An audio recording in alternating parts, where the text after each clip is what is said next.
Reasonable. Welcome once again, ladies and gentlemen. It's another weekend, another beautiful episode of the Sports Agents of Chaos podcast coming to you live and earlier than what we normally record. Yes, this is a pretty early episode for several Am I reasons. bouncing in and out? Is it me? What for one reason, as we deal with internet issues, which is kind of a hallmark of the podcast at this point. We are here live and early on a Sunday for several reasons. One, I have no work, which is a very, very beautiful thing. And I'm very much happy and a fan of that, to say the least. Another reason is because Rick has to actually head out to work early this morning. So there's that.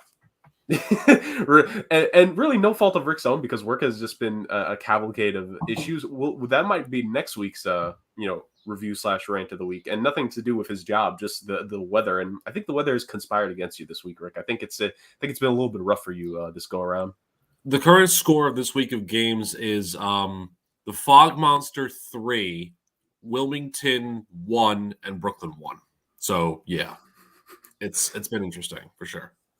Hey, I feel you, man. I've dealt with, well, I mean, you know this. We've all dealt with weather issues, especially with the fields of work we did, especially the two of us. You know, we had some spring games in the past, and you know it was fun to deal with weather. You know, it's funny. We have a promotion in Brooklyn. We call it the villain of the game. We pick a batter, and we dress him up like a comic book villain. And I said last night, you know, we should dress him out like the smoke monster from Lost, because of how apropos it would be for the whole week, because it's been awful. So yeah, I mean, but you're right.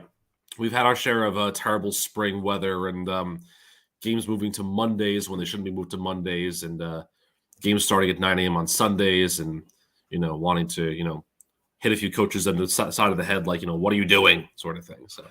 The life of working college athletics, you know, me and Rick, you know, zero out of 2 employees recommend doing that for a permanent basis. No recommendations, no whatsoever.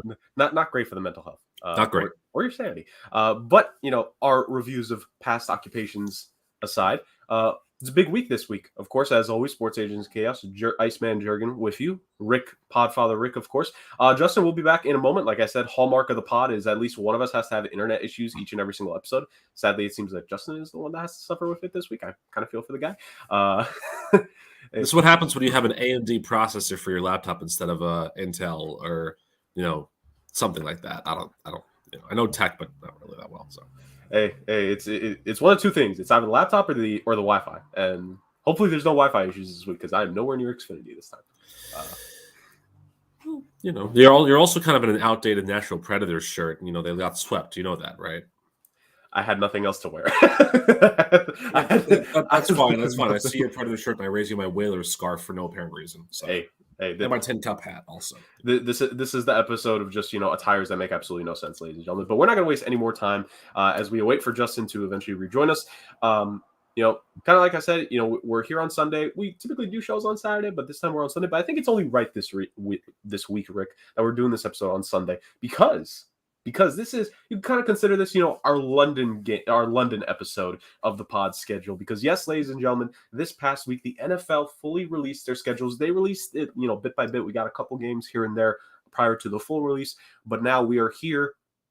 We have the full schedule, and it's a lot to dive into. We're not going to get to it all in this episode, in part because we have a little bit of a time limit this time around, but also because there's so many games, like so much action to go through. It'll probably take us at least 2 episodes, maybe even 3, depending, but at least 2 episodes to really dive into the schedule in a deep, you know, analytical way.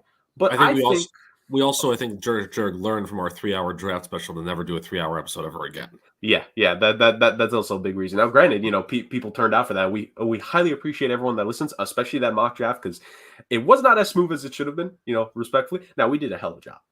We did. You know, not to toot our own horns, pat ourselves on the back way too much, but I think we did a pretty good job for what it was worth at the end. We did. The NFL teams just, you know, didn't. Yes, they should have listened to us. Yeah, that's all I'm gonna say. But in hopefully hopefully the NFL, their scheduling, we went through the draft, and the draft, some teams here and there. Let's hope that the NFL has put together a pretty good schedule, and we're going to hope on paper that it is. And like I said, because there's so much to dive into, we think we hit like some of the key points for this week's episode. The biggest thing that I think that we've hit on is the big games we're going to cover. So this week we're going to go not too much in depth. We're just going to run through the primetime games, the big time games that really mean anything. So for us, the way we broke it down is we're going to just run through the list of the Sunday Night Football matchups, run through the list of the Monday Night Football matchups. We're going to go to the international games because we have 5 international games this year, Rick, which is pretty big for the NFL because they're not just in London this time around, and that's something that's been a big deal for the NFL. Right, absolutely, and I think that's going to be exciting to move to a new market, one return market, and then one newer market that actually has a pretty substantive American football fan base as it is. And then after that, we'll do Thanksgiving and Christmas because, there are holidays with football games on them too. So that's all sorts of exciting. Yeah, and this also the first ever Christmas with NFL football on the day. Like normally Christmas is off, but not this time around, and nope. That's big. I can't wait for Festivus on Christmas. I can't wait for Festivus football. That's the thing I'm most excited and waiting for. You do realize now that we're going to have Roger Goodell as Scrooge memes, right? Oh my god, Rick! You just opened a whole other level to the internet. I did, and I think I'm the first one to say that. So that's my patent. I will register that right now. I want all the money. I want the residuals right now for that. For every retweet that a Roger Goodell Scrooge meme gets, it's going to be like like a quarter per retweet. Every retweet of a meme, I'm going to be like Scrooge McDuck diving into the gold coins. It's all mine. All mine. Oh my goodness, I can't wait. Rick just changed the game this morning, ladies and gentlemen. Oh my god, it is not even 10 a.m. Some people haven't had their coffee, Rick, and we're already doing big things here on the show. This is what happens when you have your coffee. And this is actually Coke coffee. This is different than coffee. So there you go. Hey, you have several sugar rushes in you at once. Exactly. I think today you're going to need all that. So Godspeed. Oh yeah. But let's not waste any more time. Of course, like we talked about, we're going to go through the main schedules this week in terms of the big games that are coming up. So Rick, I think it's only right. Let's just start with the big brand. Well, several big brands when it comes to the NFL itself. Well, let's start with the premier one, which is Sunday Night Football. Of course, Sunday night games are always the biggest deal, and we have I think on paper, it could be a very interesting set of Sunday Night Football games to go around this time this season. For the most part, Sunday night, there are, at least for my money, very few stinkers when it comes to Sunday Night Football. I feel like the league, it puts special emphasis on Sunday night and Monday night, of course, to make sure it's the best possible games on paper. Sometimes it doesn't always work out. That's just how the season goes, right? But I think on paper, at least, we have a solid chunk of games here to set us up for what could be pretty entertaining game. So we're not going to waste any more time. We're going to get straight into it. So the first Sunday Night Football game of the season, and we're just going to go in order, ladies and gentlemen. So in week 1, the Sunday Night Football matchup will be the Tampa Bay Buccaneers and the Dallas Cowboys, which that's a really good game to get things going here, Rick. That's which funny enough, I forget, was it this past season or was it the Brady's first season in Tampa? We actually had Buccaneers and Cowboys to start the season as the first overall game. And now I think Sunday night. Yeah, I think it was last season actually we had that going on. So I listen. It's a good retread game. It'll be nice to see Prescott and Brady go at it, and it could be an interesting little prelude to a playoff game potentially. Both teams are trending in that direction, so it's an interesting little aspect to see how you are in week 1, and then 18 weeks later could be an NFC divisional game potentially in the future. So you never know. Yeah, and if you're a Dallas Cowboys fan, you're convinced yourself that that's going to be the NFC Championship game, which with the NFL schedule release comes delusional fan bases. And oh my, Dallas per usual. I mean, they have one of the weaker schedules on paper anyway, so they might actually have reason this time around. But running through the rest of the schedule. So week 2 Sunday Night Football game is the Chicago Bears and the Green Bay Packers, which kind of expected. The Bears Packers always get at least one primetime game between each other because of the rivalry, so it's not surprised to see that they get that Sunday Night Football slot. The last one in September, on September 25th, will be the San Francisco 49ers and the Denver Broncos. To an extent, it kind of felt weird at first, but then you remember Russell Wilson as a Bronco because so many moves have happened this offseason. well, that and there is a pretty good history going backwards. You're talking about, I think, the 1990 Super Bowl when San Francisco absolutely flattened in Denver. It was like 55-10. So there's a lot of history between the franchises of, lineage in a sense. So it makes sense to put a game like that has historical impotence on Sunday Night Football, I think. Yeah, and typically for the most part, historically speaking, that's a big reason why they want to put some of these matchups. Speaking of history, his internet works, ladies and gentlemen. Justin, you're back, brother. Yay! It's only my third laptop, guys. Oh, is this studio in a Best Buy or something? Like, this can't be your house. Yeah, no, it's not the internet. It's literally just the laptops, but that's another story. Hey, Justin, I feel your pain, but you made it just in time. Listen, Justin, little tip. Around Christmas time, Hellsberg Diamonds has a really nice sale where if you buy a diamond for, your betrothed or your beloved, you get a laptop or a tablet. I'm just saying that's what I'm working on right now. It's a free tablet, so nice. If you guys are willing to deal with this for the next 7 months, then that's fine by me. I mean, It's up to you. Hey, if she's willing to deal with it too for the next 7 months, thinking long term, love it. But no, Justin, you came just in time because we just finished up the September games of the Sunday Night Football rundown. So we're just going to run through October real quick, which really October is the best month of the year anyway, Justin. So you came just in time. So Sunday Night Football October schedule, the first game, and we're talking about history here, Rick. Let's talk about more recent history. You mentioned 19 Super Bowl matchup from the 90s. Here's a Super Bowl matchup that happened just a couple years ago. Kansas City Chiefs, Tampa Bay Buccaneers, October 2nd. That right there is a must-see matchup. And I think we're getting a couple matchups in a row here that end up being pretty good. I think overall October has a very strong slate of Sunday Night Football matinees. It's October 9th, the Cincinnati Bengals and the Baltimore Ravens. If the Ravens are fully healthy there, Lamar Jackson, Joe Burrow. October 16th, the Dallas Cowboys versus the Philadelphia Eagles. Got to have an NFC East game, in there at least. Hopefully both teams are good at that point of the season. October 23rd, you have the Pittsburgh Steelers versus the Miami Dolphins. We'll get into that game a little bit more in a future episode for different reasons, for those that love certain other types of games that we'll get on the docket. And October 30th, the Green Bay Packers versus the Buffalo Bills. A very strong set of October games there, boys. Obviously, Dolphins, Steelers kind of, but the rest is pretty strong. Like an Oreo cakester, October is a tasty month for Sunday Night Football. Really, truly is. And like I said, aside from that one game on the 23rd, for me, as everyone knows, as a Jets fan with a Giants fan wife, to have my birthday be Dallas versus Philadelphia, October 16th on Sunday Night Football. And best part about it, I won't even be here. I'll be in Norfolk, Virginia. So, great, good for me. So it works. Things are just working out for Rick. Things are just working out. So Justin, he talked about October being a good stretch. Let's see if on paper, in your opinion, Justin, can the November stretch of Sunday Night Football match up to what its predecessor did? November 6th, we have the Tennessee Titans versus the Kansas City Chiefs. November 13th, we have the Los Angeles Chargers versus the San Francisco 49ers. November 20th, we have the Cincinnati Bengals versus the Pittsburgh Steelers, AFC North matchup right there. And then November 27th, the Green Bay Packers versus the Philadelphia Eagles. Now, not as strong as October on paper, in part because October has 5 Sunday Night Football matchups, which, that's a big chunk of them. But I think for the most part, you could get some decent games there where you're going to be about halfway through the season at that point. I think, Justin, if you're looking at all those games, at least on paper, you hope that a majority, if not all those teams, are playoff contenders. Yeah, I got news for you. I think a lot of those teams are up and coming.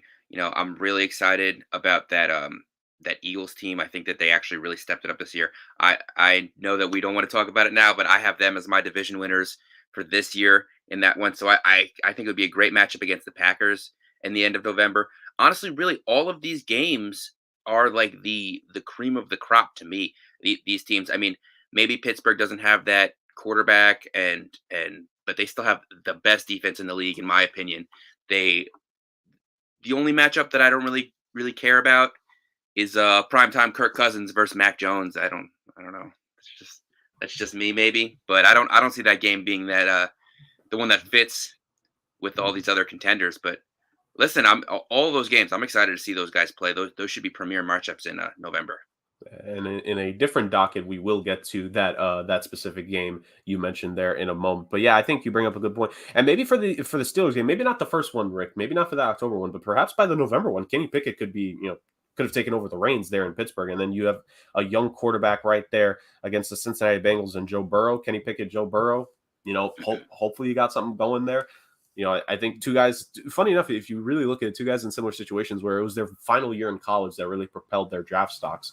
Joe Burrow, of course, a lot more individual success and team success that led to him becoming number 1 overall. But Kenny Pickett still ended up being the only first-round quarterback taken here, which all due respect, Kenny Pickett, I don't think a lot of people would have tabbed him as a first round quarterback after his junior year or his second to last year. So there weren't a lot of grades that had him as first round quarterback. No, but I agree with you. If that's the matchup, then I think the NFL's lucked into that one, going right into Thanksgiving week with an AFC North clash and two young quarterbacks, one who burst onto the scene last year and one who, is playing for basically his hometown team against a vaunted division rival. I think you're looking at something very impressive. And honestly, let's call it what it is. Thanksgiving week, starting with that and ending with Green Bay, Philadelphia, is a pretty solid week of football. It's a very solid week of football, I think, from Sunday to Sunday. It's because you're going to have college games too that are going to be off the wall. So it's a very solid week of football for watching all of that, I think. Yeah, and the NFL looks like they're just going to continue to build up good games here. So let's get straight into the final month and change, because there are two Sunday night football games set in January. One of them, it says to be determined from the last update I saw. So, which is not a surprise. I think the NFL is playing it by ear and what they want to slot as the Sunday night football game of the last week of the season.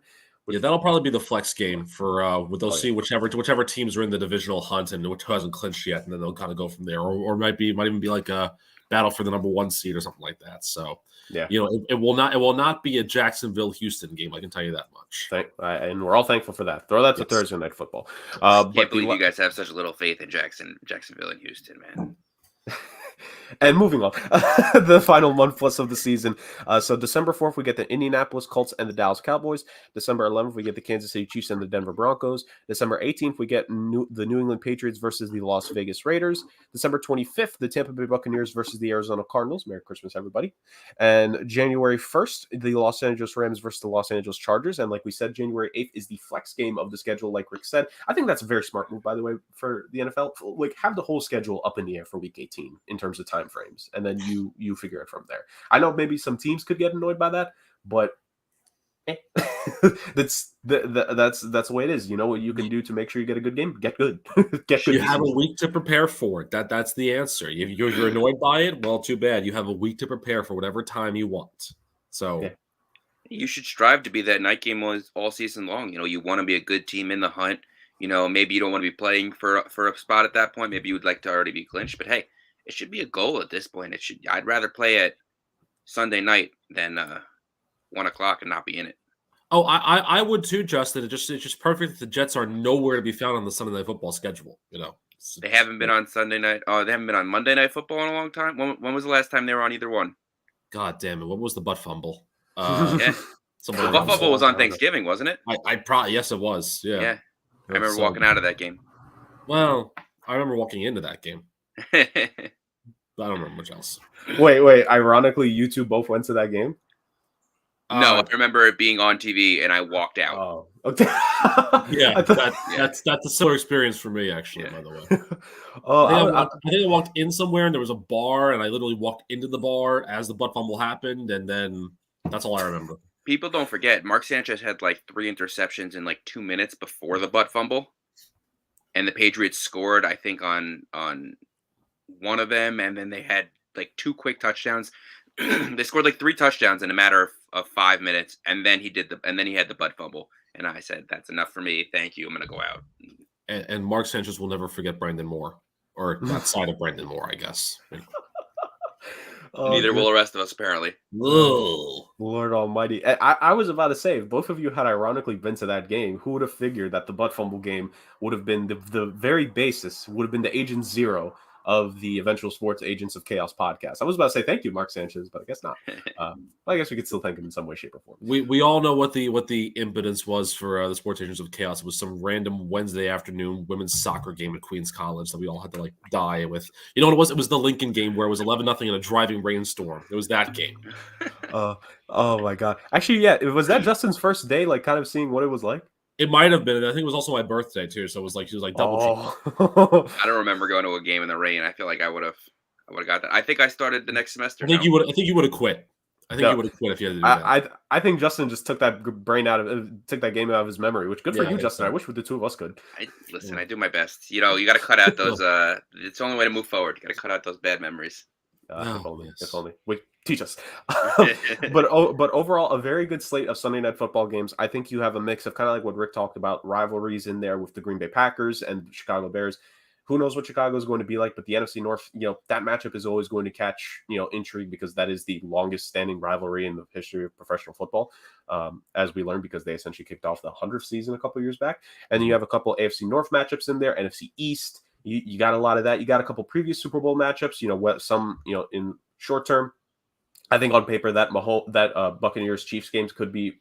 I think on docket is the most interesting, just because that could potentially be the final Brady Mahomes matchup that we end up seeing. And now, granted, they could both end up going to the Super Bowl again this year, and maybe that'll be all depending on if Tom Brady retires or not. Who knows? Literally at this point, who will ever know? But I think you have a pretty good slate of Sunday Night Football matchups here, boys. I think there are a couple of random games in there. I think Colts Cowboys was one that they just wanted to fit like two well-known teams in there for the most part. Christmas. Ironically, Sunday Night Football on Christmas, the three games there, we'll get to those in a moment, but I think Tampa Bay, Arizona is probably the best of the three that they could have placed. There are a couple, here and there matchups, but I think for the most part, a pretty good job on paper for Sunday Night Football. I think one of the things that I really like about it, too, is the attention to detail, them at least putting one divisional game at minimum per month, because that the January 8th game is going to be an interdivisional game because everybody plays inside their division in the last week of the season. So that there's that. So there's a nice little attention to detail of like you're going to get the rivalries with the added unknown matchups or the known matchups that everyone remembers. Or, like I said, New England, Arizona might not be a game that on paper looks that appetizing, but for a fan who's been watching Sunday Night Football all season long, that's coming off of, or Tampa Bay, Arizona rather, that's coming off of New England at Las Vegas, which is a tuck rule game, which is then coming off of another divisional game. So there's a lot of lineage, a lot of history to it. I like the attention to detail the NFL does. It's very rare that I compliment the NFL on something like this. So mark it down because I had a rant prepared. I'm actually let it go this week because the sweet vanilla coffee of Coke is just amazing to me. But what I will say too is that for a scheduled release, it was leaked a lot, and I'm not really a fan of that. But that's just me. Yeah, and in part because it's the NFL doing it on purpose because they want to get as many eyes as possible. I will say, for the most part, I think the NFL did it right with the games. Justin, any last comments on Sunday Night Football? Kind of like Rick said, I think they hit on a lot of the important points when it comes to building up a Sunday Night Football schedule here. Even that January game, like the one Sunday Night Football January game, we know Chargers Rams, that could end up being the most entertaining of the games depending on where those teams are at the season. So, yeah, absolutely. I mean, just let's start it tonight. We don't have to wait that long. Let's start playing. That's fair. Hey, if only that. I mean, granted, that would completely destroy the schedule we had set up for this podcast. But at this point, the NFL doesn't necessarily cater to us specifically. It'd probably destroy a lot of hamstrings too, I guess. So. Oh yeah. Mine just popped. Oh. A lot of hamstrings, a lot of collateral ligaments, just damage happening all around here. Yeah. But speaking of which, let's move on. The Sunday night was an amazing set of games. Let's see what the Monday Night Football schedule looks like here, boys. Because, per usual, ESPN having the Monday Night Football slate for a while. ESPN, they've wanted to make the broadcast something special, and now they have it with Joe Buck and Troy Aikman. So they have that duo. Don't switch the channel, ladies and gentlemen. You're not on Fox. You are at ESPN when you are watching the Monday Night Football. Just keep that in mind. But let's see this Monday Night Football slate that the NFL has, because for a while I feel that ESPN they felt a little bit slighted when it comes to some of the Monday Night Football games they've gotten, at least, from an outsider's perspective for the longest time. Typically we criticize Thursday Night Football, but I think even some people in recent years, boys, at least this is from my memory, some people have complained about Monday Night Football in the last couple of seasons because they felt some of the games didn't necessarily, deserve the monarchy of ending off the week. So, which reminds me that we were talking about Thursday Night Football with Al Michaels and Kirk Herbstreit. I can't wait to have them call Jaguars Jets on December 22nd. Hey, at least there may not be all-pro talent on the field, Rick, but there are all-pro Hall of Fame, level broadcasters at least. That game and broadcast will probably put me to sleep by kickoff. Justin, do you concur with his feelings? I like Al Michaels. I don't remember ever seeing Kirk Herbstreit do a game, so he's a college guy. I know. He's a college guy that got an NFL rub because it's on Amazon Prime. Well, they wanted Sean McVay. Yeah. Well, he's coaching, I get it. Well, also I think during the pandemic is when Herbstreit got his first opportunity to do some NFL games because And this has been a staple the last couple of years. A Monday Night Football doubleheader is what we're getting in the second week of the season. So let's run through September here. September 12th, you have the Denver Broncos versus the Seattle Seahawks. We're not wasting any time. Straight to the Russell Wilson revenge game at the beginning of the season. September 19th is the doubleheader of Monday Night Football. The Buffalo Bills versus the Tennessee Titans and the Philadelphia Eagles versus the Minnesota Vikings. And then to finish off the month, you talk about rivalry. You talk about division games with Saturday Night Football, Rick. It looks like, at least on paper, it's a very similar thing is staying here. A lot of divisional games, actually, now I'm looking at the schedule. But we have in September, to finish off the month, the Dallas Cowboys versus the New York Giants. So 4 games in those 3 weeks, in part because, like I said, ESPN Monday Night Football doubleheader, September 19th. That slate of games could be interesting. It could be interesting, absolutely. I mean, Titans-Bills sounds like a really fun AFC matchup there. Vikings-Eagles, we're going to have to see because, it could be a battle of, 2 terrible quarterbacks. So you've got Kirk Cousins and Jalen Hurts going at it. I got news for you, though. I think they could that's a game where you could see a lot of padding of the stats. Kirk Cousins can let it fly. I mean, I know it's a primetime game. Justin Jefferson and Adam Thielen are catching the ball with Dalvin Cook running. And don't forget all those weapons that are now on Philly. Miles Sanders should be healthy at least week 2. And you got A.J. Brown, Devontae Smith, Jalen Reagor. Come on.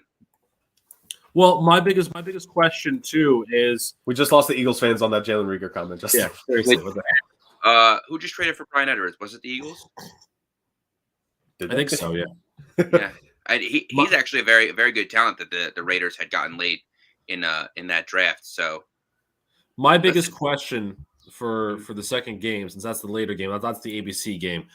My biggest question is which of those 2 games are Buck and Aikman going to do, and then what's the other game's commentary tandem going to be? Because I mean, I assume they have to do Bills Titans. So they're actually different channels because they are going to overlap. Right. So the 7:15 game is the Tennessee Titans at the Bills, and it's going to be on ESPN. So I'm assuming that's Aikman and Buck. And then the later game is 8:30. Right. And that's going to be on ABC. And who's going to get that game, I wonder? I don't know. I'm just thankful that, the NFL recognized that, hey, week 1 is not really a Monday night game. Denver Broncos going to roll over Seattle. So let's reward them from sitting through that train wreck, and we'll give them 2 on Monday night in week 2.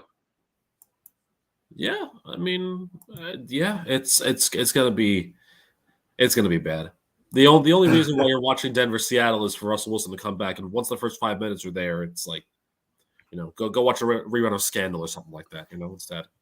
Yeah, I was gonna say that game definitely feels like it's gonna lose some luster really quick when you realize, oh, Russell Wilson back Seattle revenge game, and then the Broncos go up like 17-0, and it's like, oh yeah, Seattle not good. And again, the callback on our podcast history. Oh, it's a Super Bowl matchup. What number Super Bowl was it? You don't remember, do you? I feel like there's only one player that was in that Super Bowl, and he's on the other team now. Yeah. You know what? I think they're bringing KJ Wright back. I think they're bringing him back. Seattle's coming back. Yeah. Was Lockett on that team yet? Polly Lockett? No, I think like the wide receiver core of Seattle that season was Doug Baldwin was there, Percy Harvin. Mm-hmm. His last stint, he had that return at the beginning of the half. Didn't someone have some crazy catch? That wasn't Tyler Lockett that had a crazy catch down the field towards the end of the game? No, I think you're thinking of the Patriots Super Bowl run? with Jermaine Kearse. That's the one you're thinking of. Yeah, you're right. Yeah, you're right. But yeah, I mean, Justin, it's funny you mentioned that September 19th, they're trying to make up for everyone, with that first one. I think the whole month of October, they're trying to make up for what some of these September games are because, this is the October schedule for Monday Night Football. October 3rd, Los Angeles Rams, San Francisco 49ers, NFC Championship game rematch. October 10th, Las Vegas Raiders versus Kansas City Chiefs. Who knows where those 2 teams are at that point of the season? Speaking of which, AFC West, they're just pushing the AFC West this season, boys. Bigger push than what John Cena got back in the day in the WWE. October 17th, Denver Broncos versus Los Angeles Chargers. October 24th, this is where you kind of come down a little bit. This is Chicago Bears versus the New England Patriots. And then October 31st, the Cincinnati Bengals versus the Cleveland Browns, which that could be interesting because who knows if Deshaun Watson could be back at that point. So that game is also kind of to be determined in the air depending on where Deshaun Watson's status is on the season. You've also put the 2 teams on Halloween that have the most Halloween-esque uniforms. Yeah. So, and Bears-Patriots is another Super Bowl rematch from like 35 years ago, 40 years ago. So, I mean, Get Refrigerator Perry to do the coin toss. Why not? Oh, that would be awesome. The NFL really has potential here for some of these games to really just go with the theatrics. It's in New England, though. They will never do that. They True. will never get the Chicago Bears Super Bowl hero in New England for the coin toss. Why would any franchise do that? Jacksonville probably would. No. If they ever make it to the Super Bowl. I was about to say, it'd be a lot of AFC Championship game celebrations there, none of which they've won. Yep. But I think this is a very interesting slate. They're going, I mean, we're talking about divisional games. Like 4 of these 5 are divisional matchups, and I think all are interesting. Like I said, Rams 49ers is a rematch from last year. I think really the question for that game, it'll already be answered by that point, I feel, but is Trey Lance the 49ers QB at that point of the season? Then you have back-to-back weeks with the AFC West just dominating the headlines. Denver Broncos, 2 Monday Night Football matchups this season. I'm actually just really popping out to me that I relook at the schedule. And then, of course, Bears-Patriots is a dud, but then you have the Halloween-themed game of the Bengals and the Browns. That's a pretty good slate of games in October. Again, I think October is really dominating the primetime football schedule here. Yeah, I think the thing is too that the NFL understands that the October is going to be a month where you're going to be watching playoff baseball a lot too. So you're going to have to try and get the best type of matchups you can get for these big primetime games to go up against World Series, ALCS, NLCS, et cetera from there. So I think it's really, really impactful that they're getting divisional games on there where they know that there's going to be segmented markets. You just got to hope that if you're on Halloween that Cleveland is not in the World Series trying to win it for the first time since 1945, because then it's like, well, sorry. By the way, Cincinnati will not win the World Series this year. They're terrible. So. Oh, well, I think we all know that. Imagine somehow we get Cincinnati, Cleveland in the World Series and Cincinnati, Cleveland Monday Night Football. I would throw my TV out the window. We need that on video. We need that on video. Nice big 65-inch TV just getting flung out of a window. Great, yeah. Justin, we have several cases of recorded evidence of Rick saying things on this podcast. He's really setting himself up for failure if any of this happens. Listen, I believe in Rick. I believe that he will throw that 65-inch TV out the window. And I'm all here for it. It's got to be recorded, Rick. Justin, you're a good man. I appreciate you. Justin, any comments about this October slate of Monday Night Football games? I mean, I think on paper, I think all these games are great, but I think the back-to-back weeks of the AFC West, I think will be the most interesting because we talked about this division. I think it's one of two things going to happen. You're either going to get all 4 teams make the playoffs in that division, or you're only going to get 2 of them. And these back-to-back weeks are going to kind of be telling the stories. Is the AFC West just going to cannibalize itself with these guys facing each other and just going at it? Well, yeah. I mean, that's really the question: is how can these teams that had these massive ramp ups in the offseason, how are they going to compete and how are they going to fare schedule wise when they have to play each other twice a year? It's going to be really interesting to see how their records shape up. I haven't gone through them individually yet, but I'm expecting all 4 of them to at least be very competitive. It's exciting. It's got to be an exciting time to be in the East. I mean, even in the NFC, the Rams are solid. The 49ers are solid. The Cardinals are solid. The Seahawks are playing football. There's a lot to be excited about on the West Coast. And I'm excited to see all those games. I really can't wait for those matchups. And I enjoy your analysis on the Seahawks playing football. By the way, thank you. They're going to try. Yeah, it's not. I don't see it being their year. Really? No. Sorry. Hot take. That's such a hot take. Woo! Caliente, Justin. I don't mean to set the pot on fire. I just, my God. Not. That's my opinion. But I did like Charles Cross. That was the only move that I liked for them this offseason. Justin saying he doesn't want to spoil too many of his picks, and him right there with Seattle. Come on, Justin. What if some people thought you were going to pick them to win the division? Well, don't you worry, because November's got the NFC East championship game. Huh. Well, that right there, I mean, Rick, you just set it up for me. That was a perfect segue into the November slate of Monday Night Football matchups right there. So we begin with, we said this for Sunday Night Football. Looks like it's the same with Monday Night Football. Kind of, putting us down in the month of November when it comes to these matchups. So the first one, Baltimore Ravens versus New Orleans Saints. I cannot think of a connecting point between these teams. Rick, you think of one while I go through the rest of the schedule here really fast. But then you have November 14th, the Washington Commanders versus the Philadelphia Eagles. There's your NFC East championship game. The November 21st matchup, the San Francisco 49ers versus Arizona Cardinals in Mexico City. And then November 28th to finish off the month, the Pittsburgh Steelers versus the Indianapolis Colts. The Pat McAfee game. That is the Pat McAfee show game right there. There's your connecting point right there. That's the Pat McAfee game. That is why those two teams are matched up with one another. But really, an interesting November slate of Monday Night Football, to say the very least. Rick, have you thought of a connecting point between the Ravens and the Saints? I'm getting there. Vamp for me. Got you. Justin, I got one. Okay. It's actually my would you rather question for my next segment, and that is Marcus Williams returning to New Orleans. Which secondary would you rather have? And because both teams have really ramped up, you make that face, Rick, but it's Marcus Williams and Kyle Hamilton, or Tyrann Mathieu and Marcus May. They both really turned around, and they made a heavy additions to that secondary. And both teams have some solid cornerbacks too.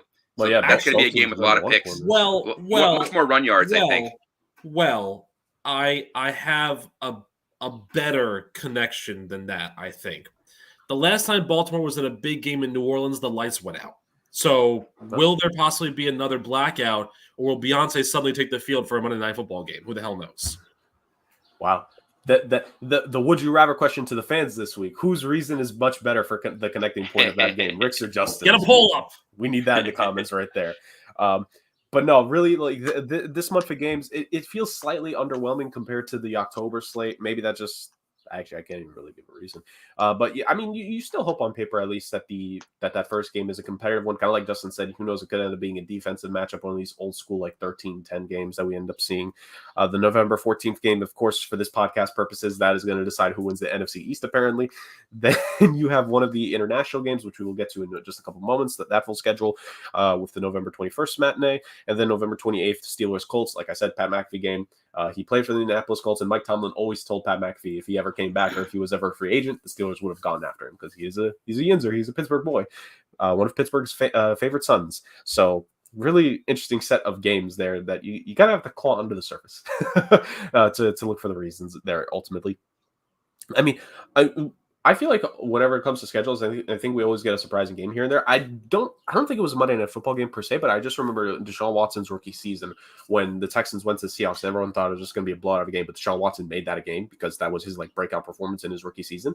I mean, maybe we could hopefully get one of those kinds of games there. Maybe if we get Trey Lance, Kyler Murray in that Mexico City game, that could be entertaining because I think Trey Lance, he could probably put up a couple big receptions in that game to Deebo Samuel or Brendan Ayuk or George Kittle.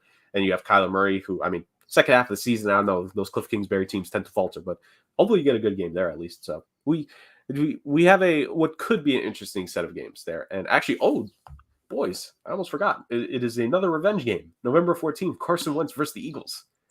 I nearly forgot about that. Aside from the Sports Agents of Chaos podcast NFC East Champion Bowl. Excuse me. Whom against the Eagles? Carson Wentz? No. Sam will continue to vouch for Taylor goddamn Heineke. We're gonna have to place a preseason bet on who the starting quarterback will be week 18. Can we put the fourth option be one of us for the Washington Commanders? Well, there's three of us. Why would we put a fourth option? No. But Carson Wentz, Taylor Heineke, Sam Howell, or insert Sports Agents of Chaos podcaster name. I don't know if that'll fit on the poll per se, but we can try. Look, I mean, listen. If it's not one of those three, then we have a problem in Washington. It's going to be Dan Snyder because as Thanos said, you want the job right, do it yourself. Oh God! Imagine that'd be great. Although I would say I would be highly entertained if one of us ends up being the Washington football starter for a week. I think that'd be entertaining. You win a contest. I'm trying to figure out which one of us would probably do the best job. I think it'd be one of you two. I'm not sure. I mean, my right arm's a little funky, so I mean, I'd probably just throw underhanded shovel passes left-handed, or you try that. Oh yeah, lefty quarterback here. Oh yeah. I already know what Justin's gonna do. Because Justin's gonna be in fantasy, and he's gonna pick the Jahan Dotson. Very late in the draft, just as like a flex option. He's just gonna throw to Jahan Dotson the whole game, just for his fantasy stats. I'm gonna have to work on my hip motion to hand the ball off because that's all I'm gonna do. I'm not taking no hits. I don't care. 3rd and 25, draw play. Yeah. well, that Freddie Kitchens play calling there, Justin. Interesting maneuver there, and potentially costing Ron Rivera his job. Speaking of which, the final slate of games for Monday Night Football, December into January, only one January Monday Night Football game, because to finish the season, I also like this. They finish the season all games on Sunday. I think that's how it should be. December 5th, the New Orleans Saints versus the Tampa Bay Buccaneers. December 12th, the New England Patriots versus the Arizona Cardinals. So we do get a Patriots-Cardinals game, Rick. It's just on Monday Night Football, actually. Yeah. December 19th, the Los Angeles Rams versus the Green Bay Packers. Potential NFC Championship game right there. December 26th, you have the Los Angeles Chargers versus the Indianapolis Colts.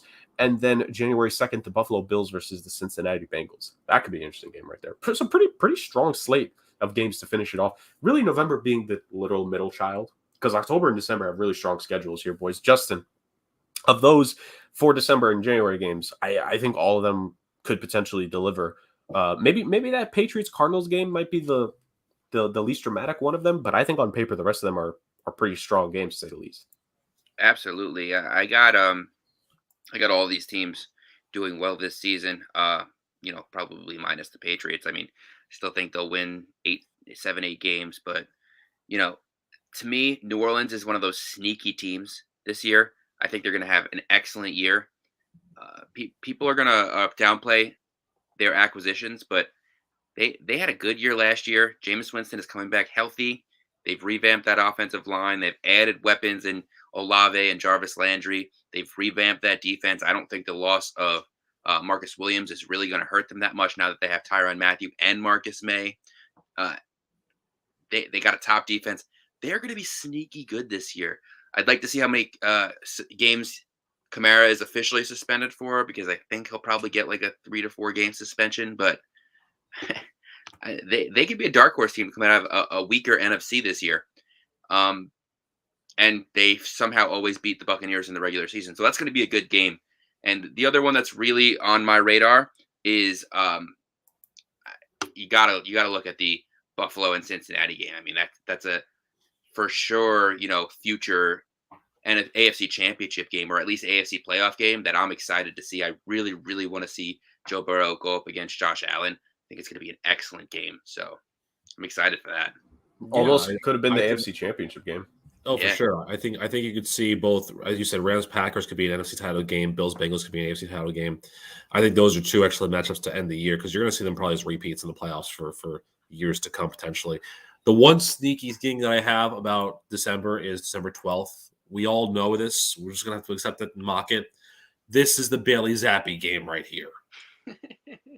That's the game. It's Bailey Zappi versus Kyler Murray. Mac Jones, no, you're the writing's on the wall, kid. It's all about Zappi time. Take a nappy, Mac Jones. It's all about Zappi time. I made the joke in the group chat. But could this season end up being the season where we see that Mac Jones, he's not the next Brady, but he is Drew Bledsoe, and Bailey Zappi is the next Brady? Could that be it? I mean, listen, they traded Jarrett Stidham. They cleared the way. If they get if they get another Tom Brady out of Bailey Zappi, I don't know what I would do. And I don't even make that comparison, jerk. I can't handle that. Okay. Listen, that would be very surprising for Bailey Zappi to be like Tom Brady, because this is a guy who's very devout in his Christian beliefs, and therefore trying to land a Brazilian supermodel probably won't be on his upper ulterior motives, So probably not the same thing. He doesn't have to date a Brazilian supermodel to yes, he does. torture me forever. Yes, that's not what I'm concerned about. I'm concerned about the Jets. Concerned, Justin. There's only a few of them left. Another quarterback. Only a few of them left. Another quarterback getting knocked out by the Jets in some random game, and all of a sudden he's the best quarterback of all time and wins another 7 Super Bowls in New England, and I have to sit here for another 20 years torturing myself watching this game that I love, not doing anything for me because my team is being hounded by a freaking 7th round quarterback. I don't want to deal with it. Not happening. Think about the story, right, of New England and Tampa Bay in the Super Bowl. It's Bailey Zappi versus Tom Brady, the passing of the torch. From awful Jets, slayer to next awful Jets slayer. What are they going to use the torch for? To light me on fire? Like, why? I don't want this. I can't even picture it. You're making, oh my, I'm going to lose my mind. I'm going to throw my computer, and I'm going to be down to 4th computers now. Listen, as a Jets fan, we're all awaiting the inevitable day when they move our team to London full time because they can't stand being in the same division as New England anymore. So, that's how it goes. Oh, goodness gracious. Cheerio. That was amazing. The London Jets. That's what they'll call them. The London Jets. Oh, From my Liverpool. goodness. Oh, my God. I mean, boys, Never walk alone. First off, that delivered, so thank you. Thank you, governess. But really, once again, you guys just did the job for me in terms of transitioning. So those were the two set of primetime football games. Maybe we'll look at Thursday night games next week. Nope. No? Nope. Okay. I refuse to acknowledge Amazon Prime and Jeff Bezos. I refuse. Okay, fair enough. So no Thursday night football next week, ladies and gentlemen, confirmed on the show. Let's go to the international set of games that we have. We have 5 international games this season, 3 in London, 1 in Mexico City, 1 in good old Deutschland, Germany. And let's go with the 3 London games here first. You have two of the games in Tottenham Hotspur Stadium, and then the last one being in Wembley Stadium. No. Yeah, I was trying to be hyped, but then I saw what game it is. I'm like, oh. So the 3 games that we have for London football this season, first game is not too bad on paper, actually. You got the Minnesota Vikings versus the New Orleans Saints. A little bit of history there. Kirk Cousins, a Saints killer in the playoffs only, apparently. Well, actually, that first one wasn't because of him, but the second one he was the quarterback for. That is the Sunday night game, Sunday game on October 2nd, Sunday day game, I should say. That is one of the games in Tottenham Hotspur. Then the very next week, the New York Giants face the Green Bay Packers. I think that is actually the first time Aaron Rodgers is ever playing in London from everything that I've gathered. I think he even said it's going to be his first time going over to London for a game, which should be very interesting there. And then this is the big one. I think this is the one we'll probably discuss somewhat the most. October 30th, Sunday morning, 9:30 a.m. in Wembley Stadium. There have been some spectacular events held in that stadium. Some spectacular sporting moments that have happened there. We have the Denver Broncos and Jacksonville Jaguars. Snooze button on that game. Oh, you're not getting up for that game, Rick? Listen, so here's a fun little trivia blitz here. Jacksonville will make their 9th overseas trip this year. This is also Green Bay's first time ever, and they're the last team that has never been overseas. Jacksonville is 4-4. I'm telling you this. That's amazing. They do not belong overseas. Against Denver of all teams. Foreign relations, good job, guys. Really, really, really good way to grow the game in London. Having those 2 teams, it's gonna be like a 5-3 win on a last minute safety at the buzzer. That's what's gonna happen there. It's gonna be like the worst game ever between those 2. The one game that I'm interested in is Giants Packers, just because you've got storied franchises that it kind of makes sense. Vikings Saints, I can take or leave, but Denver Jacksonville, it's almost like the NFL just says to London, "Yeah, we'll give you games." Jacksonville, give them Jacksonville. Let's go Jacksonville. Go, get over there. But okay. So if you're a team that's owned by a guy who also owns part of an English franchise, like I guess Shad Khan, it makes sense. But why that game? Why do I have to sit through Jacksonville and Denver at 9:30 in the morning on the day before Halloween? Well, why should that be the Wembley Stadium game? Is my thing. That game should be in Tottenham Hotspur. And I'm sorry to make those fans have to go through that there as well. But no, put that game in Cardiff in Wales.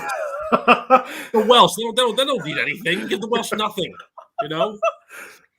I forget the exact. This was a joke that an English professor told me. I think in my second semester in college, but I forget the exact order. But he just ended it. He talked about the UK as a whole, and he was just like, everybody hates the Welsh. So Rick continuing that tradition right there with subjecting the Welsh to a Jacksonville Jaguars game. As I've heard it called, the UK, the 4 countries there are a Fab 4, and Wales is definitely Ringo Starr. Man, we are just so we've officially lost Wales as a region where this podcast. Gonna start cutting out countries. One last thing, Wales, use some damn vowels in your town names. When did this become rant of the week? Justin, please go. Just give me your analysis on these games. This is amazing. Well, listen, Rick is right. They kind of give maybe big name players and whatnot, but they're not looking to jeopardize teams' playoff appearances for an 18-hour flight. So they put these, lesser games, these not premier matchups, but still good franchises with good players, and they put them overseas at a 9:30 a.m. game for us. And listen, if they lose because they didn't get a good night's sleep because they flew in, a couple nights before and they couldn't adjust to the time, it's not the end of the world. I mean, listen, will we absolutely destroy the Broncos for losing to Jacksonville? Sure, but it's one game. We've seen plenty of teams do this. This is the reason why they got Jets Miami last year. It's not they don't want to put teams that are contenders in situations to, lose a game for something that's not a football reason. Except So, Green look, Bay to punish Aaron Rodgers. well, if Green Bay loses to the Giants in any situation, I think there's an issue. So, I mean, at least give them the excuse of say, Aaron Rodgers showed up a couple days late and the time skip wasn't good. He couldn't get there because he was immunized and not vaccinated. So they had him playing a mask, and it was just a rough game for him, And so then, you want to host Jeopardy, do you, Aaron Rodgers?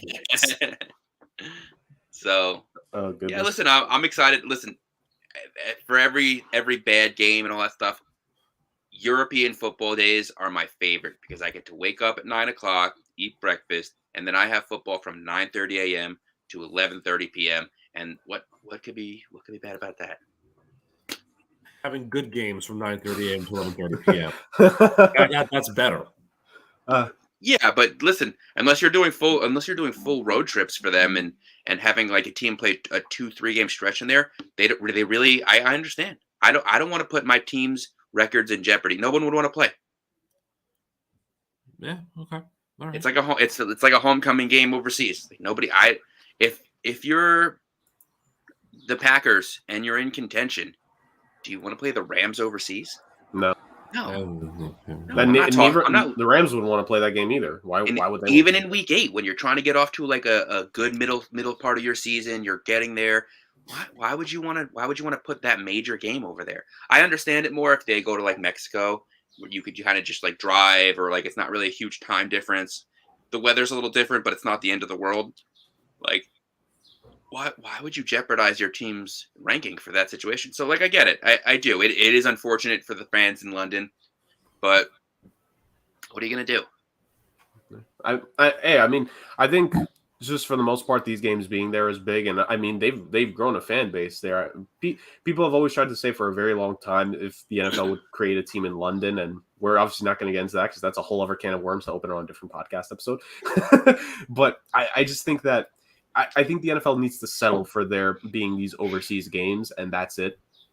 Maybe kind of like to your point, Justin, if we're going to try to make a 33rd and 34th team, I think just keep it over on this side of the hemisphere, because all due respect, like a lot of teams would have an issue having to go over, to play their games in Germany or London. They would need to put a whole division there. And exactly. And even a team in London, like if a team of players was based in London, like they would also have to complain about the fact like they have to go over on that plane trip, so many times. They have to really stack the schedule in such a weird way.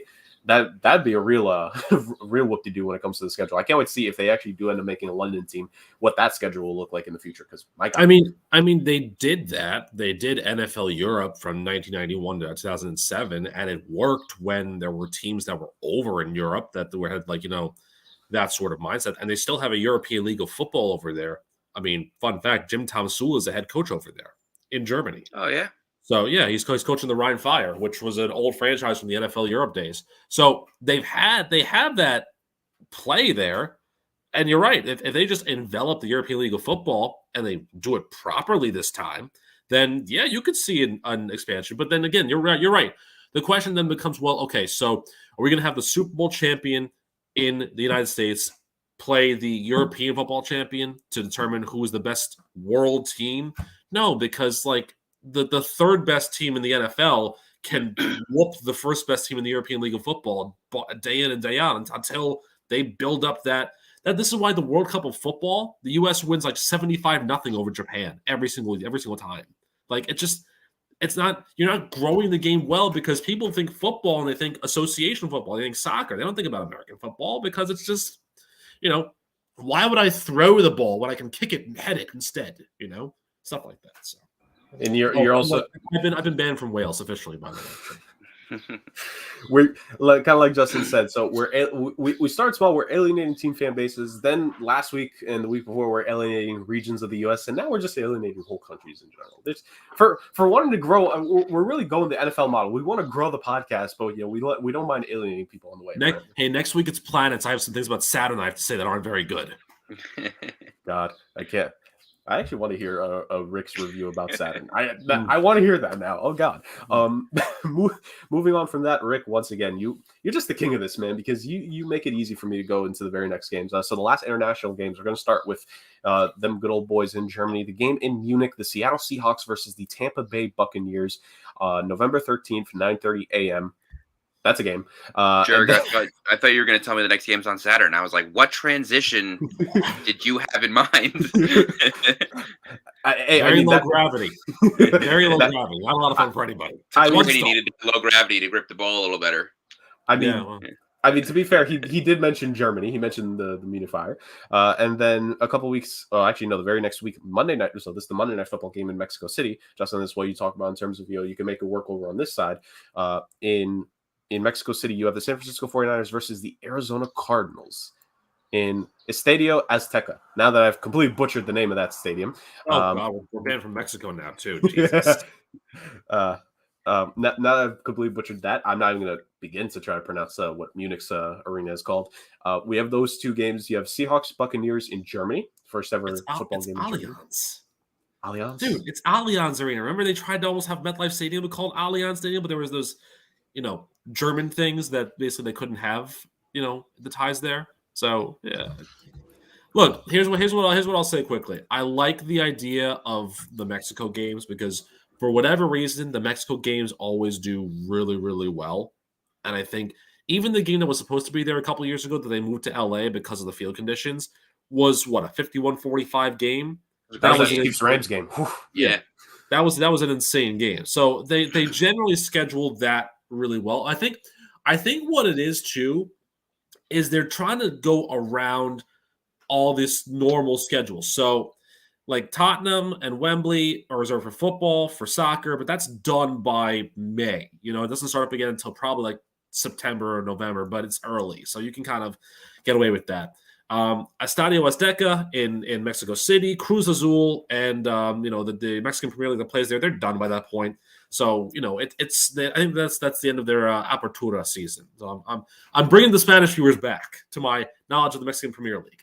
But yeah, it's that those games always do really well, and I think that's the model that you got to try and bring over to London and to Europe is to get a good interdivisional matchup if you can overseas to introduce the London fan base to actual competitive rivalry football. They have derbies in England all the time. Manchester City fans and Man United fans hate each other. Introduce that as Cowboys Eagles. It makes sense. Give them an equivalency. It's perfect. I'm solving your problems, Roger Goodell. Hire me. Hire me, damn it. I'm solving all your problems for you. Actually, no, wait, don't hire me. I got a 3-year contract with this podcast, as I remember, for a couple of weeks. Locked him in, ironclad, ladies and gentlemen. It's going to take a lot to take him away from us. Justin, your thoughts, the Mexico City game, I think Rick brings up a good point. That's a really good game to schedule. I think 49ers Cardinals could end up being good. Again, I think if it's Trey Lance and Kyler Murray, I think you could get a potentially electric game if Trey Lance has, one of those showings that, he could be the guy in San Fran for the future. And your perfect analysis rings true once again. Seattle Seahawks are playing football this season. And that week the week of November 13th, they are playing football against Tampa Bay in Germany. Any thoughts about that game? Is it just... I mean, you're sending a former Super Bowl champion there, and technically the Seahawks as well, but the Buccaneers, Tom Brady's there. Like I think they just have to settle someone in with facing Tampa Bay there, and I think Seattle just ends up being that team. Well, yeah, exactly. This is exactly what my point was. They'll send a superstar over there, the biggest name in football. It's a new country, it's a new fan base that they're going to try and entice, and they're going to say, "Hey, listen, he's playing a bad team. Watch this legend here put up a whole bunch of stats in a meaningless game." And all of a sudden, you're a huge, Tampa Bay Bucks fan, and all of a sudden, the Tampa Bay Bucks are huge in Germany, and that's exactly what they're going for.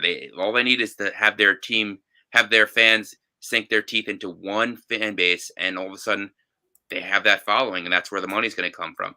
And I understand the difference between the Mexico and the Germany game because, listen, like I said, it's the same time zone. so players don't have to adjust. It's not a huge drive or travel time. I mean, yeah, it's Mexico, but they were going to play in Arizona anyways. So what is it, a 5-6 hour travel time, maybe a little more, maybe a few more hours. These guys aren't going to have to make huge adjustments. It's still going to be hot. It's still going to be, dry over there. And this is why I think if they're going to expand internationally, I think you're going to see Mexico teams and Canada teams before you see Europe teams. Yeah, I understand they have a big following, but it just logistically it makes a lot more sense. And that's why they have these big division games late in the year in these places. There's a little thing called the Canadian Football League that wants to have a word with you. We've now gotten pissed off everyone in Canada. What, you think the NFL is afraid of the Canadian Football League? Well, it's a different game, basically. I know. mean, it's 3 downs and 10 more yards. It's basically sorry. I will say this, Justin, just because you mentioned it reminds me. I think this is before you started interning. But me and Rick, there was just a day in the office where we had nothing to do, and we planned out a whole scenario. If it was the Charger situation at the time, and we just planned out a whole scenario. Where did we end up sending them to, Rick? Halifax? Did we turn them to Halifax. Yes, Nova Scotia. Yes. We turned the Los Angeles Chargers into the Halifax Chargers. They might get a bigger fan turnout over there. We rebuilt the entire divisional format based off of that. I mean, realistically speaking, yeah, you would. You'd probably get the entire province of Nova Scotia to attend their games. They're about the same size as what would fit the Bank of California Stadium. So, I mean, it would work out in theory. So, yeah. Good times. Yeah, I had forgotten we did that because when you started that, I was like, wait, did we actually ever play Sorry in the Office? I don't remember playing that game in the office. No, it's a shame that they can't get a bigger fan turnout, though, in LA. They're really building something special, I think, over there. They should be competitive this year. Well, listen, if you move a team interstate, it's a little more forgivable. But what Dean Spanos did to the Chargers fan base was unforgivable. They should just go back to San Diego because build a new stadium over there, get the team back, bring that fan base back. In the words of Schwarzenegger, go Chargers, go. So, good. Germany's banned me now too. Excellent, great, awesome. Hey, and you thought it was going to be on me. No, that's on you, Rick. I know it is. They banned the podcast now on you.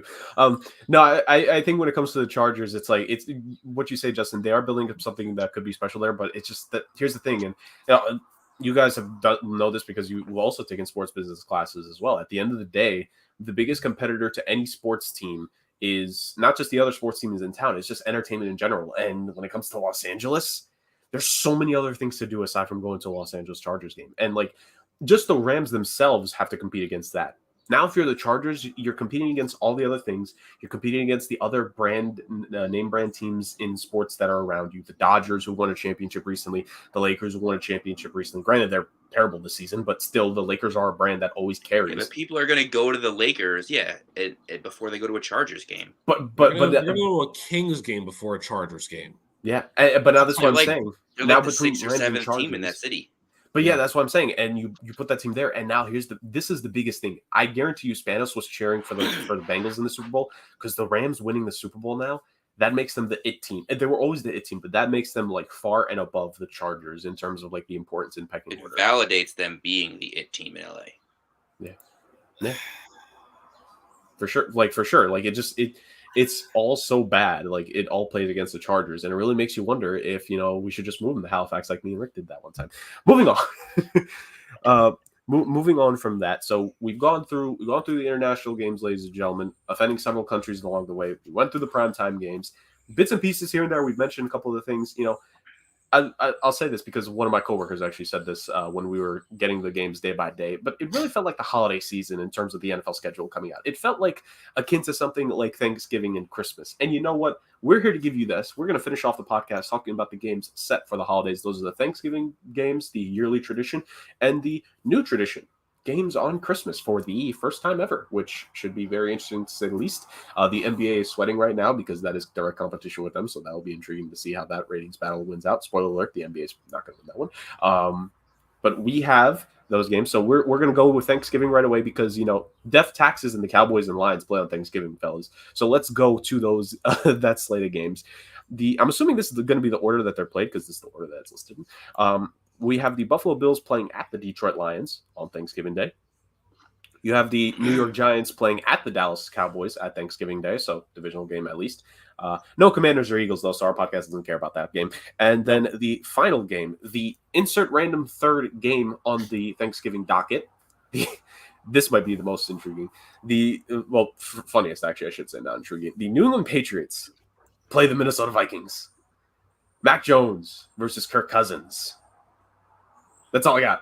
That's all I got to push that game. I mean, you got Dalvin Cook as well, theoretically. Justin Jefferson. Yeah, so you got a prolific offense just run by Kirk Cousins. So it's like putting the Department of Treasury in the hands of Elmo. It's not really doing anything for you at that point in time. But yeah, I mean, look, it's Detroit's 83rd Thanksgiving game. Good for them. And they got a tough one against the Bills. The Cowboys Giants game's a lot of fun. I'm standing here saying to myself, why can't there be a permanent third designated team that has a game on Thanksgiving? Because it'll at least give you an opportunity to have a game there that would make sense to have a team with history on Thanksgiving. Because the Patriots haven't played a Thanksgiving game since the butt fumble in 2012. The Vikings haven't played since 2017. There are teams that have played more games. The Bears have played, I think, 40 games on Thanksgiving. The Commanders have played, I think, 20. Why not have Chicago, Washington? It's not going to be a great game, but it's a Thanksgiving tradition in a sense that makes a lot of sense. And then you push everybody back so that Giants-Cowboys game is the late game, and then the Lions-Bills game is the middle one. I don't know. I mean, to me, adding for the sake of randomness is that's random. I don't really think it's a good opportunity to do anything with that. I mean, Rick brings up a good point, Justin.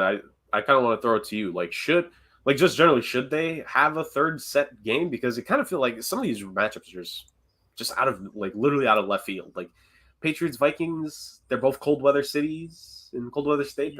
That's all I got. Listen, I think that they're both supposed to be up and coming teams. The Patriots have a young second-year quarterback. They were decent last year. They were much more competitive than we thought early on. The Vikings have made some good additions in the offseason. They still got two young superstars in offensive role players in Dalvin Cook and Justin Jefferson. I get what you're saying, Rick, but listen, there is a reason that they don't do this. We are already punished with bad games every year with the Lions and the Cowboys. And I mean, listen, I think both games are going to be actually fairly good. There's a divisional matchup that's always a good game between the Giants and Cowboys.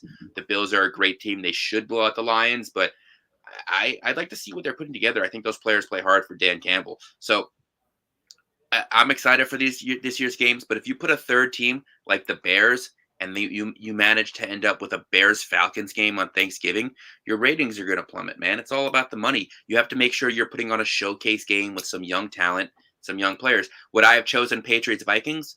Not with games like Browns-Bucks and Bengals-Titans on the docket for that week. But listen, you can't lock a third team into that game and all of a sudden you have three low-rating games. It's a killer. This is supposed to be, the pinnacle of Thanksgiving is this game. There's a reason that they have the Lions playing for tradition. Sure. There's a reason the Cowboys play for tradition. Absolutely. But when was the last game last time we got a truly compelling Cowboys game on Thanksgiving or a truly compelling Lions game? They're usually teams that aren't really into it. And, I don't even remember last year's games. They weren't that interesting to me. Well, I think the Raiders beat the Cowboys. I remember that game specifically. Last year? Yeah. That one I remember. I was going to say, it's funny you mentioned, when was the last important Lions game? Because realistically, I think the last important one was when the Ndamukong Suh stomped on the Packers offensive line. Hey, that's significant. That's a great game right there. So last year was Bears-Lions, Raiders, Cowboys, and Bills Saints. Bills Saints. That's not a bad third game. It was 16-14 Chicago. Of course. And 36-33 Vegas. I remember that was actually a good game. And 31-6 Buffalo. Oh, dang, they destroyed them. And listen, it doesn't always work out the way you plan, but in theory, that Saints game versus the Bills should have been a good game. Yeah, I mean, if so look, here's what I'll say. Maybe if you're thinking about it, an 8:25 game on Thanksgiving night is not ideal because everyone's going to be asleep by 5 anyways. because the turkey tryptophan, So I get it in that regard, but I just think, if you're trying to build up that, or you know what, honestly, just have 2 games. Just have 2 games. Don't take football away from me, Rick. Okay. How about you move the Thursday night game to Black Friday? Because we all know that the NFL fan bases aren't leaving their couches to go out shopping on Black Friday. So you'll have the house to yourself for a few hours, crack a beer, watch a football game on Black Friday. I rest my case. I'm rebuilding the American economy. But if you could do that, why wouldn't you keep the ratings on Thursday and add a game on Friday? Because at that point, money. No, but I don't know. I mean, to me, that's just there's not really anything going on Black Friday, anyways. Though, to be honest, and push NBC over to Friday. They have the parade, they have the dog show. Tell the Peacock to take a break. We'll switch it to Friday. That would round out the lineup on an NBC Friday pretty well. It would a Black Friday game. I mean, all that has to happen is that it has to be, preempted by a movie, and then you got Heidi all over again, so it works. Good times. So Jets fans know that very well. So the idea is Rick has patented here. Roger Goodell, Scrooge memes. A Black Friday football game. I think that's probably the best one of them all. There was one more in there. It has to do with one of the London, one of the international games, right? Not playing it in Wales ever. Oh, yeah.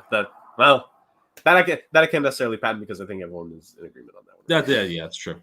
Yeah, so it's true. We have two intellectual properties from this episode of the Sports Agents of Chaos. Yes, we do. Big things here. Big things. Last important slate of games that we're going to cover here, because once again, Thursday Night Football will not be covered this week, next week, or any week apparently. That was the other thing too. Not giving Bezos any more money. The one Jets fan prime time game. I'm not doing it. I would rather play backyard football with the Jets and the Jaguars than watch that game on Amazon Prime. I missed that game. I know, me too. I actually have it. A virtual machine. It's really great. Oh Lord. The last set of games here. Christmas Day. Justin, I'm going to throw it over to you. Because this is the NFL's first time playing on Christmas, they obviously structured it like Thanksgiving. You got 3 games. And who knows with all 3 of these games? I think this is the definition of we play it by ear and we see how it all plays out by this stretch. But you got the Green Bay Packers at the Miami Dolphins. You have the Denver Broncos at the Los Angeles Rams. And you have the Tampa Bay Buccaneers at the Arizona Cardinals. I think, Justin, this is my thing. I think for my money, these 3 games could all give you a little bit of something, because for some reason, this is weird. It's mainly with Jacksonville, but Aaron Rodgers has struggled going to play in Florida. Just generally speaking, there's just something weird that happens to the Packers every single time they have to play in Florida, especially the last couple of years. You have the Denver Broncos playing at Los Angeles, so you have Russell Wilson taking on the Rams again. Him and Bobby Wagner getting to see each other. And that could be a game where it's it really depends on what has happened to that point of the season. But maybe the Broncos are a true blue playoff team by then. And you could be seeing a team with Super Bowl aspirations versus the team that won the Super Bowl last year. And then you have the Buccaneers and Cardinals, the real team versus the team that's trying to prove itself in the Cardinals because they got roughshotted last year by the Rams. I think a lot of people have the Cardinals as a team kind of people are on the fence with in regards to what they think they could do, because there's talent there, but I think it showed a lot of people that there were some fakers. They were a very fake team last season. So Justin, those 3 games for your money, do you think this will play out in the NFL's favor? Do you think those are all 3 good games, or is just everything going to fall apart on Christmas Day? Well, that's the gamble. They're taking 3, or you can argue maybe 4 teams that they know are good, that they know are going to show up and be involved late in the season, and they're pinning them against a couple of teams that made huge offseason additions and are expecting to compete. So the gamble is Tua going to show up? Is Russell Wilson going to return to his old form? And I think if you do, you have an excellent Christmas Day shaping up. I can't wait. I hope that the Dolphins are terrible, but I hope they're good enough in this game that they, at least put on a show. I can't wait. I'm not Christian, so I don't really spend a lot of time doing Christmas, but I'll certainly spend that time watching football for sure, especially with these games lined up. What I want to know is how much did John Elway pay off Roger Goodell to get his team on all these marquee matchups and all these marquee games? Because Listen, the Broncos are a major franchise. There's a reason that John Elway put them in the books to make them a legend, and all of a sudden they're relevant again. They have an arguably Hall of Fame quarterback. I don't know who would argue it, but I think he's a Hall of Fame quarterback. They have a good young up and coming team with an excellent defense, a good young running back, and all these young receivers that could stretch the field. They on paper they should be an excellent team this year. It's a shame. It's almost a shame they're in the AFC West, and now all of a sudden they're relevant. You could put them against the defending Super Bowl champs in a prime time 4:30 Christmas game. Why wouldn't you do that? It would be stupid not to. I mean, look, here's my thing. The Colorado Crush and the Colorado Mammoth have won titles more recently than the Denver Broncos. And if you don't know what leagues they were in, that's all you need to know. No, but you can't act like the I Broncos can't haven't act like been it's relevant. Peyton Manning set the stage for Tom Brady to change a team and win a Super Bowl. It wasn't that long ago. And this is exactly what they did. They had that powerful defense. They had some good young receivers. And then they said, I guess we could just trade all of our picks for a quarterback. And that's exactly what they did. They went out and they got Russell Wilson. I mean, I'm not comparing Russell Wilson to Peyton Manning. I don't think it's very much of a comparison, but Russell Wilson should be able to go in there and make an immediate impact, assuming he stays healthy. This is the best offensive line he's played for in years. This is the best running game he's had since Marshawn Lynch was back there. Maybe they're not technically the best receivers because they did have a very solid receiving core in Seattle. It's probably the only thing that's still there that's anyway decent. But I would argue Cortland Sutton, though. I think at his best, he could be better than any of the receivers Russell Wilson had in Seattle. Cortland Sutton is the number one. Oh, yeah. I think Cortland Sutton could be better than DK Metcalf or Tyler Lockett. I think so. Because he didn't get DK Metcalf was good this past season, but Russ was injured for it. Like, I think Cortland Sutton is a bona fide number one caliber receiver. He was just hurt last season. Listen, you guys are missing on Jerry Jeudy. I think the Broncos are going to be missing Jerry Jeudy this season as well. No one's missing Jerry Jeudy. Not even Jerry Judy's mama for what he did. Oh Lord, oh Lord. But no, Justin, I think you bring up a good point with all these games. Is that it's each game has one solidified team minimum. And then the opponent is just a team that you hope is good. I think you have the Dolphins, with you hope Tua takes the big leap. You have Tyreek Hill there. They made some changes. You have the young offensive mind. Once again, like when it's Matt LaFleur and Kyle Shanahan, you have Matt LaFleur and Mike McDaniel, who is just like mirror images of each other. It's the Spider-Man meme because like the two of them come from the same. They're cut from the same cloth in terms of like their offensive scheme. Well, look, too. Here's the other thing, too. Last year's games on Christmas were actually decent. Yeah, Green Bay, Cleveland, and Green Bay won 24-22. So that was, it was a garbage 10 touchdown at the end of the game for Cleveland, sure. But, it was still a close enough game. And then Indy, Arizona was a good one, too, 22-16. So I feel like, you have a little bit more of a play with the Christmas games at the moment, just because of the fact that, you have a little bit more of a better time with them. So look, like you said, you get good teams on there that can potentially, bring a bad team to fruition, or just stomp them out. It helps. But if you have the good teams that are there playing against the teams that are supposed to be good, and it's a really good game, it does well for the ratings. But like I said, you got to know what you got. I guess it's the same thing with Thanksgiving. You got to know that at the time that you're playing, how many people are actually going to be really watching the game or have it on in the background while they're, opening presents or, debating politics at the dinner table or whatnot, because that's what the holidays are all about. Presents and politics, basically. Apparently. And pissing on the Welsh, typically.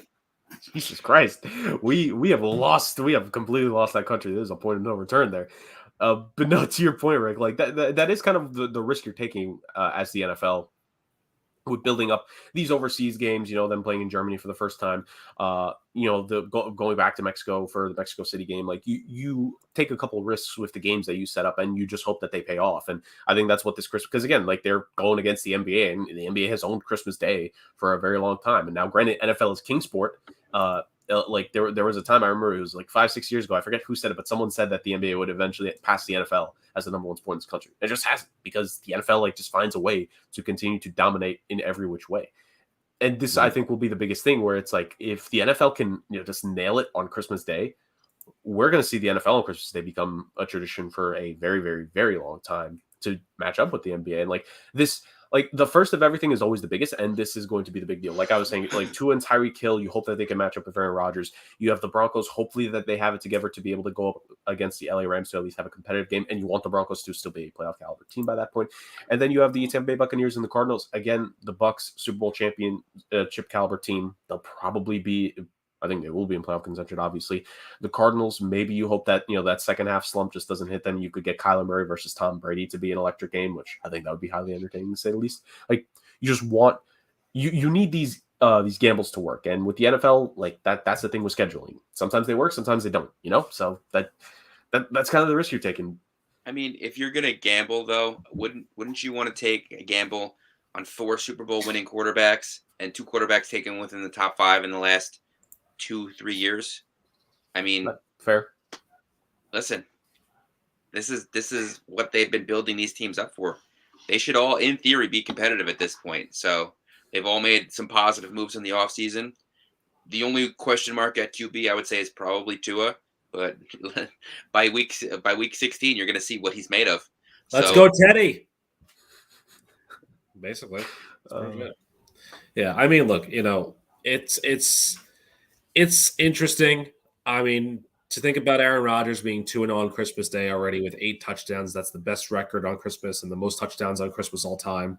He threw 5 last year or whatever it was against Chicago or whatever it was. So, whatever they play. So, look, it's the right marquee for it. And again, will Miami be where they are? Well, again, remember they have Tyreek Hill too, so that adds another layer of the excitement factor to that game potentially. So, it's interesting to see how that works. I mean, again, the only thing that I guess you wish is that if you're a team who's a fan of a team who's not on any of those rankings or any of those schedules, you wish that you're good enough to get on there in the following years, because it seems like they pay so much attention to like international and every other scheduling. You'd rather have, a game in London than a game in First Energy Stadium in Cincinnati or, something like that.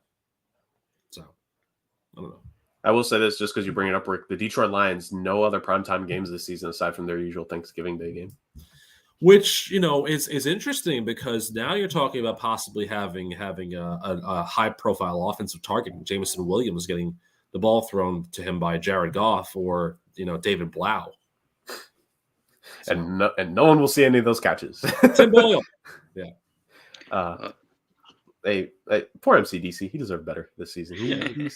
I'll say this: the picture that they picked, I forget what game it was, but it was just a game where like Dan Campbell like just had the biggest like frown and like a sad face. I was like, oh, I feel bad for him because that must be brutal. I think for the Lions because they actually like we talk about teams building something. The Lions down the line, I think they fit the bill of what you're talking about, Rick, of a team that hopes to be back in primetime, football within the next couple of years, and they have a couple pieces there, but I think Justin brought up the point perfectly. At the end of the day, it's about your quarterback. And you look at all these games, for the most part, there is a quarterback of some name brand value that, like, even Kirk Cousins, like going back to the London games, I think Kirk Cousins, he's played in London, I want to say 2-3 times at least. So at least he's a guy that fans are aware of. The Patriots, I think everyone knows as a brand for the most part of like a recognizable name. Like, I think the NFL, for what they can do and hoping everything works out, I think they're picking the right matchups and guesses for all these special occasion games, and that's really what it's all about. I mean, I think they missed a golden opportunity to have the most British sounding quarterback over in the London games, Davis Mills and Ted Houston. I mean, I know they're not a good team, but that's the most British sounding quarterback name I think you can probably find in the NFL right now. So I think that would have been a good opportunity for them. It's interesting because I remember there's somewhere in the deep annals of the internet, there's a blog post about what the NFL logos would have looked like if they were all British. Oh God. And it's hilarious. It's absolutely hilarious to think about that because the majority of them all have monocles. So, that's kind of offensive, but at the same time, it's not the worst thing in the world. So we can dream. And again, the Halifax Chargers would have been great. It would have been a lightning bolt over a ship. Why not? Oh my God, that would have been amazing. It would have been. Yeah, let's go Chargers in Halifax. Let's Not in Los Angeles, but in Halifax. let's go to the Halifax Chargers, the team of the Sports Agents of Chaos podcast. Ooh, yes. Justin, any final thoughts in terms of the games that we've talked about, and just the NFL just in general with the schedule? Well, I did notice. I did want to point out, this NFL gamble that they're doing, because a lot of those games that we were talking about, the ones that are like, why would they put these in prime time? Look at the quarterback matchups that are there. A lot of these NFL games, they're really emphasizing that 5 quarterback draft that happened a couple years ago. There's Zach Wilson versus Trevor Lawrence on a Thursday night. There's Mac Jones versus Justin Fields on a Monday night. A lot of these games that you're like, these are bad teams. Why would they put them there? They're giving the benefit of the doubt that these quarterbacks are going to take a second-year leap. And, I'm excited to see which ones do and which ones don't, because the NFL schedule is going to vary. And you're going to hear a lot of opinions on a lot of games if these guys don't step up. So I think it's very interesting. I just can't wait for September. Yeah, none of us can. Kind of like you guys said earlier, why do we have to wait? Let's just get football now. It more the merrier for everyone. It's going to be better for everyone, and it's going to be great for this podcast when we do eventually get there. And speaking of great things, I think this is another pretty great episode for the podcast, all things considered.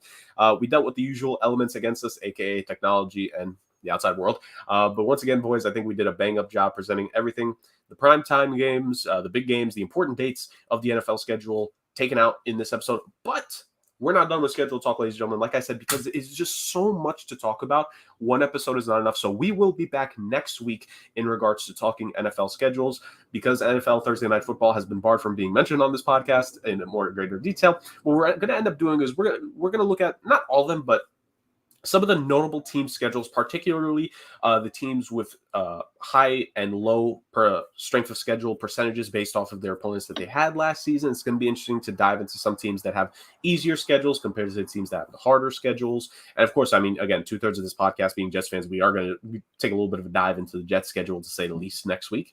And whatever else comes next week is what we plan out. And I think we're gonna have a pretty good time. The NFL schedule, this is good for several weeks of content, boys. So that's the best thing overall. But yeah, I think that just about wraps it up for this week. Any parting words for the people, boys? No more attacking the Welsh Rick in this outro.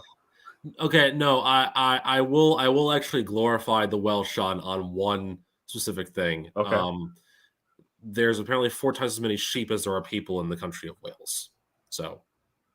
No, I'm kidding. Look, I will say, if you ever get a chance to look at country flags, the Welsh flag is really awesome. It's got a dragon on it. It's pretty cool. Look, it's going to be a lot of fun with the NFL scheduling, and we're going to be interestingly looking at everything that's going on and seeing all the different matchups that are there, and some sneaky ones too. But I think what's going to happen is, week 1's going to come, and all this talk's going to go by the wayside, and that's really what I think we want. Is we want to just review games and not, talk about what could happen, but instead what did happen. And see how close the Texans are to 0-18 or 0-17, or how further away the Jets are from every other team in the AFC East. Which is sad, but we got to kind of brace ourselves for that possibility, because the expectations. I don't like putting my expectations that high. I like them being low, and I'm like being pleasantly surprised. It's the mantra of a Mets fan: you're pleasantly surprised when your team does well. So. That's kind of where I am too. Sorry, Wales, love you, but that's just the way it is. Justin, please tell me you're not going after a country here for your outro. Yeah, I'm gonna cancel my Welsh vacation now. I don't think I'm safe. Nope. Yeah, I'm excited to talk. There's certainly some teams I think that are gonna have a really rough time due to their schedule. I think the Kansas City Chiefs their schedule is like one of the roughest in NFL history. So we'll take a look at that. I'm excited to get more in depth, really get a deep dive in this, and hopefully I have a new computer by then, so I won't have these issues anymore. We we can only hope. We can only hope. And one of the things we hope is that we will get views outside of the U.S. and in the U.K. Although I think that's about dead and buried after We this just episode. we just cut off part of that. So Hey, there's still 3 other countries in the UK, so we can get Northern Ireland and Scotland. Those are really cool spots. Ladies and gentlemen, thank you so much for joining us on the apparently anti-Welsh episode of the Sports Agents of Chaos podcast. But at the end of the day, this was the first episode of us going over the NFL schedule release. We will be back, like I said, next week to go over a couple other details about it. And yeah, thank you all so much once again for joining us. And per usual, we don't know which day of the weekend that you'll see us on, but we will see you all once again next weekend. Thank you all and enjoy your upcoming week.